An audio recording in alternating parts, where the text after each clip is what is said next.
नमस्कार मित्रों, सभी का स्वागत है आपके अपने चैनल पर। यहाँ हम बात करेंगे डी फार्मा प्रवेश परीक्षा 2022 की।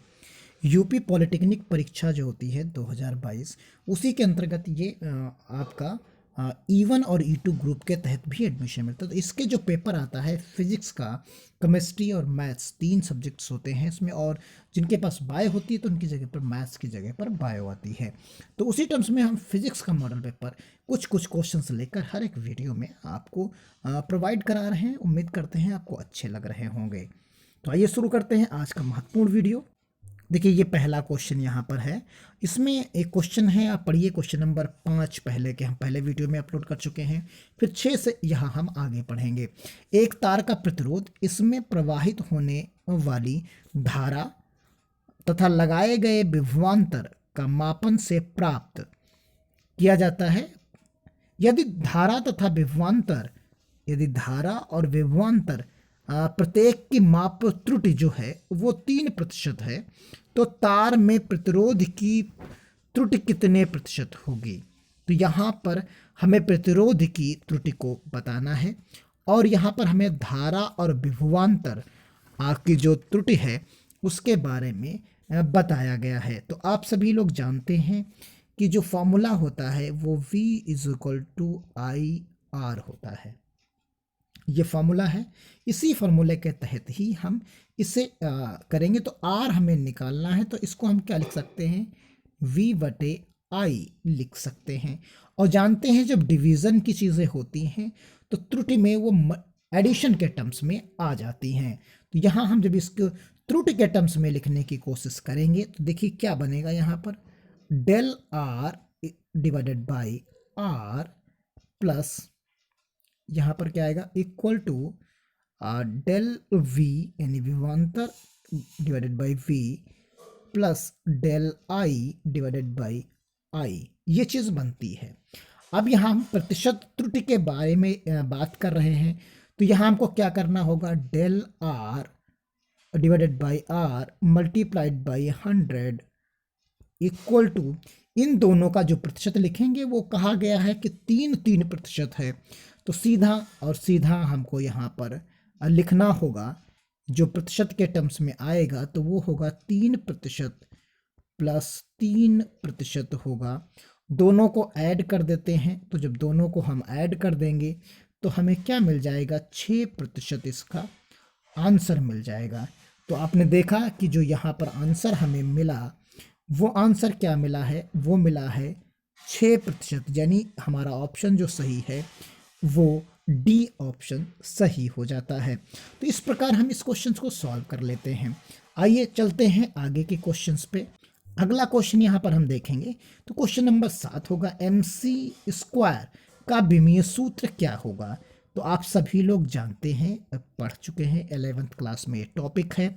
तो वहाँ पर आप देखेंगे कि जो मास के लिए होता है वो m होता है, और यहाँ पर जो c है वो वेलोसिटी होती है, वेलोसिटी ऑफ लाइट।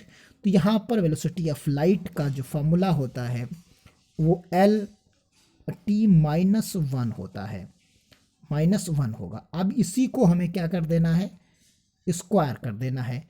तो यहाँ जब हम स्क्वायर कर देंगे तो क्या मिलेगा, m मिलेगा, और फिर उसके बाद L² मिलेगा, और ये T-² हो जाएगा।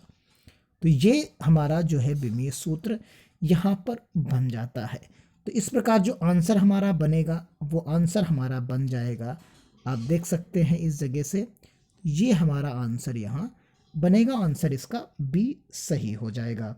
तो उम्मीद करते हैं ये भी क्वेश्चंस आपकी समझ में आ गया होगा। क्वेश्चन नंबर हम 8 देखेंगे। किसी वस्तु पर कार्य करने वाला बल बराबर है संवेग के, संवेग परिवर्तन के, संवेग परिवर्तन की दर के, आवेग के। तो यहाँ जो इसका ऑप्शंस बनता है, जो इसका ऑप्शंस आप देखिए, इसको हम देखिए यहाँ ये पर्टिकुलर क्वेश्चंस आपने पढ़ लिया, इसका मतलब समझ लिया। अब यहाँ पर संवेग की अगर हम बात करते हैं तो P = mv लिखा जाता है। यानी P जो है वो मोमेंटम से रिलेटेड है, मास है और वेलोसिटी है। तो यहाँ पर जो इसका दर बनेगा, तो ये दर का मतलब समय के रिस्पेक्ट में चीज़ों को करना होता है। तो यहाँ जो आंसर इसका आएगा वो आंसर इसका होगा सी पार्ट। ये सी पार्ट इसका जो है आंसर है।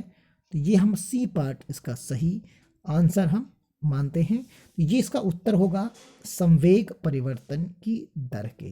तो ये दर के क्या होगा, कार्य पर कार्य करने वाला बल जो है वो इसके बराबर होगा।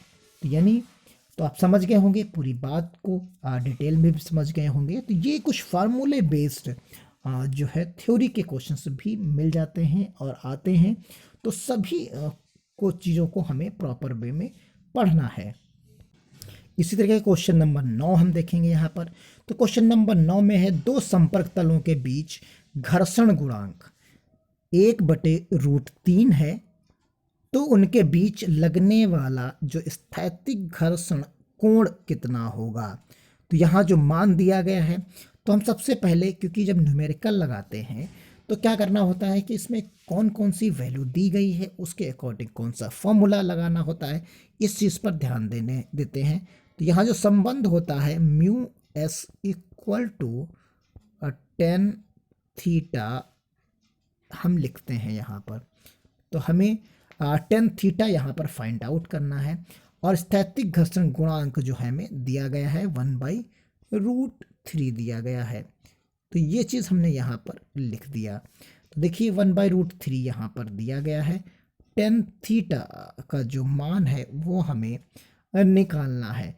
तो हम जानते हैं 1/√3 का जो मान होता है टेन थीटा के टर्म्स में, तो वो क्या होता है, उसे अगर हम लिखने की यहाँ पर कोशिश करते हैं तो आप देख सकते हैं यहाँ जो हमारा बनेगा वो 1/√3 का जो आंसर होता है वो 1030 डिग्री होगा।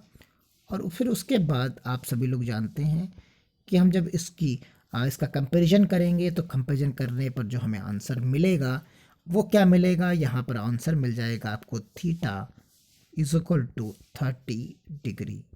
तो यहाँ आंसर जो मिलेगा वो 30 डिग्री होगा। उस हिसाब से ऑप्शन नंबर 1 जो है वो सही हो जाता है। तो इस तरीके से हमने देखा कि ये क्वेश्चंस जो है आसानी से लगाए जा सकते हैं। बस इनके आसपास के जो क्वेश्चंस और जो उनके फॉर्मूले हैं उनको बस रिलेट कर लेना है। तो यहाँ हमने स्थैतिक जो घर्षण गुणांक था और उसका कोण था, दोनों के बीच का जो है जो संबंध था उसे हमें उसे याद करना होता है। फिर उन्हीं चीज़ों के सापेक्ष हम यहाँ पर चीज़ों को कर पाते हैं। अगला क्वेश्चन देखते हैं।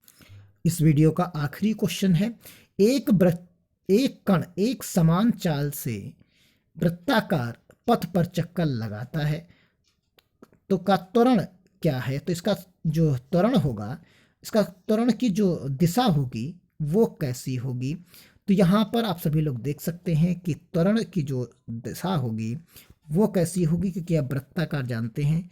तो ये कुछ इस तरीके से वृत्ताकार यहाँ पर बनती है और ये इसका जो केंद्र बिंदु होता है वो केंद्र बिंदु हो गया यहाँ पर। अब मान लीजिए केंद्र बिंदु जो है हम बीच में इसका केंद्र बिंदु भी छोटा सा बना देते हैं इस तरीके से। तो यहाँ पर आप देखिए ये जो है छोटा सा बनाते हैं यहीं पर, ये हमारा केंद्र बिंदु मान लेते हैं।